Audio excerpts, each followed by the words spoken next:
Assalamualaikum warahmatullahi wabarakatuh. Nama saya Muhammad Khairul Fatikin dari mahasiswa Teknik Sipil Universitas 17 Agustus 1945 Semarang. Di sini saya akan membahas tema dan mengajak diskusi tentang K3 konstruksi untuk memenuhi tugas UTS dari tugas manajemen konstruksi yang diampu oleh Bapak Muhammad Afif Salim STMT. Mungkin teman-teman di sini belum tahu tentang apa itu K3-nya tersendiri. Sebelum saya menjelaskan tentang pengertian dan cara penanganannya di dunia konstruksi tentang keselamatan kerja, saya akan menayangkan video beberapa kecelakaan di dunia bidang konstruksi tersebut.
Ya, dari video yang teman-teman tonton itu merupakan contoh suatu kecelakaan kerja di dunia konstruksi. Dari video tersebut kita akan belajar di sini tentang materi keselamatan di dunia konstruksi yang akan saya pandu. Manajemen resiko K3. Di sini saya akan membahas pengertiannya terlebih dahulu. Identifikasi bahaya, penilaian resiko, dan pengendalian resiko. Kebijakan K3 sendiri yaitu meliputi identifikasi bahaya, tingkat resiko, peraturan dan standar K3, sasaran dan program K3,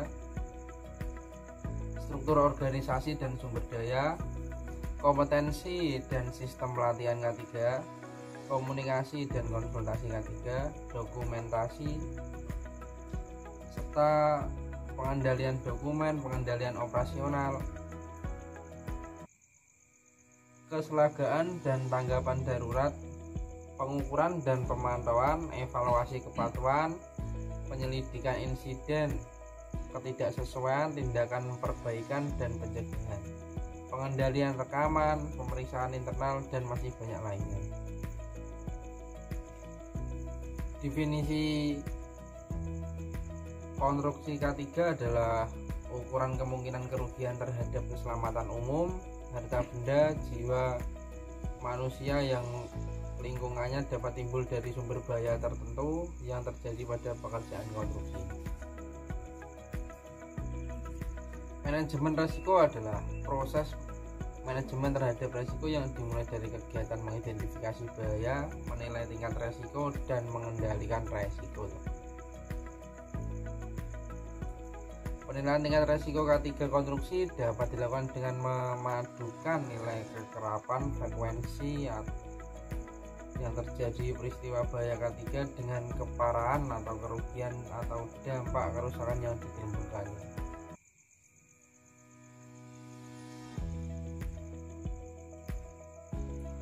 Jenis bahaya kita dapat menilai dari benda gerak, benda diam, benda fisik, aliran listrik, bahan kimia, biologis, ergonomi, psikologis.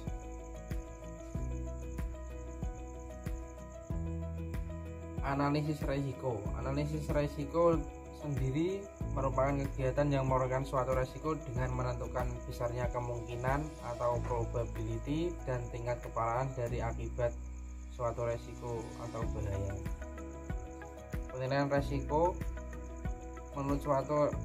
menilai suatu resiko dengan cara membandingkannya terhadap tingkat standar risiko yang telah dapat ditoleransi atau ditetapkan.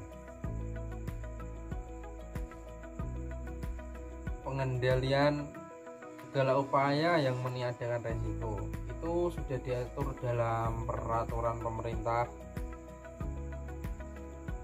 atau Permen PU nomor 05 PRT /M /2014 pasal 19 huruf C tentang tugas tanggung jawab penyedia jasa,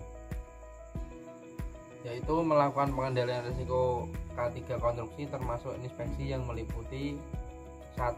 Tempat kerja, peralatan kerja, cara kerja, alat pelindung kerja, alat pelindung diri, rambu-rambu, dan lingkungan kerja konstruksi sesuai RK3K. Untuk mengurangi kecelakaan di dunia konstruksi, kita bisa melalui prosedur identifikasi bahaya, penilaian resiko, dan pengendaliannya. Ambil contoh saja, kita bisa mengakomodasi kegiatan rutin, mengakomodasi kegiatan non rutin, mengidentifikasi bahaya yang berasal dari luar tempat kerja yang dapat mempengaruhi kesehatan dan keselamatan personel di tempat kerja, memodifikasi pada SMK3 termasuk perubahan sementara dan operasi, proses, dan kegiatannya.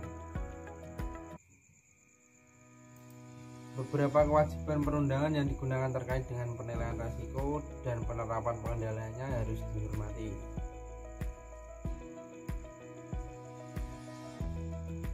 Manajemen risiko tersendiri itu adalah bagian yang tidak terpisahkan dari manajemen proses. Manajemen risiko adalah bagian dari proses kegiatan di dalam organisasi dan pelaksanaannya tersendiri dari multidisiplin keilmuan dan latar belakang. Manajemen risiko adalah proses yang berjalan terus-menerus. Elemen utama dari proses manajemen risiko seperti yang terlihat pada gambar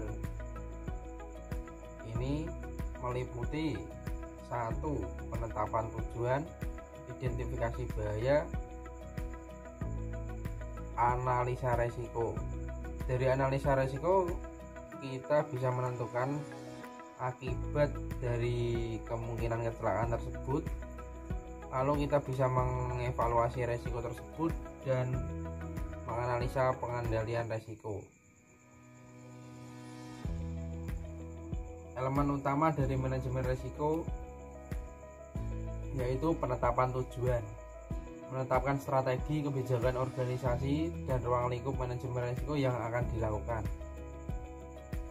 Identifikasi bahaya, mengidentifikasi apa saja, mengapa, bagaimana faktor-faktor yang mempengaruhi terjadinya risiko untuk menganalisa lebih lanjut.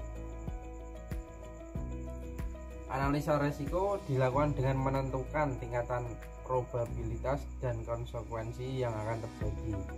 Kemudian ditentukan tingkatan risiko yang ada dengan mengalihkan kedua variabel tersebut.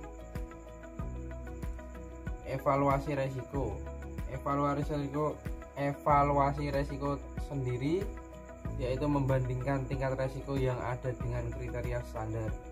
Setelah itu, tingkatkan risiko yang ada untuk beberapa hazard, dibuat tingkatan prioritas manajemennya.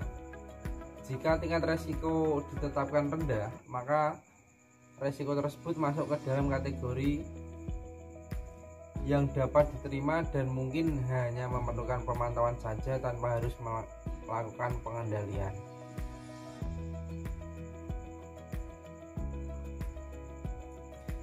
Risiko K3 adalah kepaduan antara peluang dan frekuensi terjadi peristiwa K3 dengan akibat yang ditimbulkannya.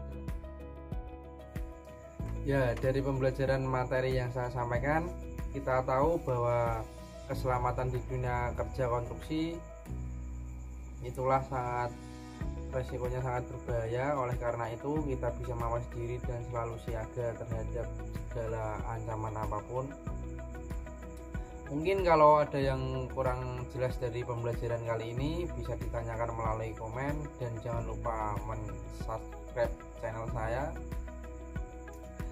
Terima kasih, sekian. Apabila ada tutur kata yang tidak berkenan di hati teman-teman semua, saya mohon maaf. Wassalamualaikum warahmatullahi wabarakatuh.